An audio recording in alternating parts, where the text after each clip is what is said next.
Recent time में तुम लोगों ने इनवीडिया का नाम तो सुना ही होगा। वह इनवीडिया जिसके स्टॉक की प्राइस रिसेंट टाइम में काफी ज्यादा बढ़ गई है और करंटली इनवीडिया की मार्केट वैल्यू 4.34 ट्रिलियन डॉलर है। कंपैरिजन के लिए अभी हमारे भारत की जीडीपी ऑलमोस्ट 4.19 ट्रिलियन डॉलर है। बट क्या तुम्हें कोई आइडिया है कि रिसेंट टाइम में इनवीडिया ने ऐसा क्या किया है जिसकी वजह से इसकी मार्केट वैल्यू इतनी ज्यादा हाई पर चली गई है? तो बेसिकली इसके पीछे का रीजन काफी सिंपल है, क्योंकि अभी एआई, टेक एंड गेमिंग का क्रेज काफी ज्यादा बढ़ रहा है और ज्यादातर बड़ी बड़ी एआई कंपनीज अपने सिस्टम और सॉफ्टवेयर को फास्टली यूजेबल बनाने के लिए जीपीयूज का यूज करती हैं। बट अगर तुम्हारे माइंड में ये क्वेश्चन आ रहा है कि बड़ी बड़ी कंपनी सीपीयूज को छोड़कर जीपीयू का यूज क्यों करती हैं, जबकि आजकल के सीपीयू भी काफी ज्यादा पावरफुल होते हैं, बट ये बात पॉसिबल नहीं है क्योंकि जीपीयू की स्पीड सीपीयू के मुकाबले काफी ज्यादा होती है। जैसे कि तुम लोग कंपैरिजन के लिए ये देख सकते हो।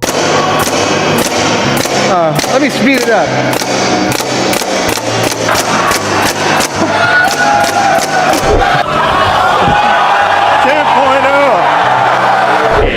2.1.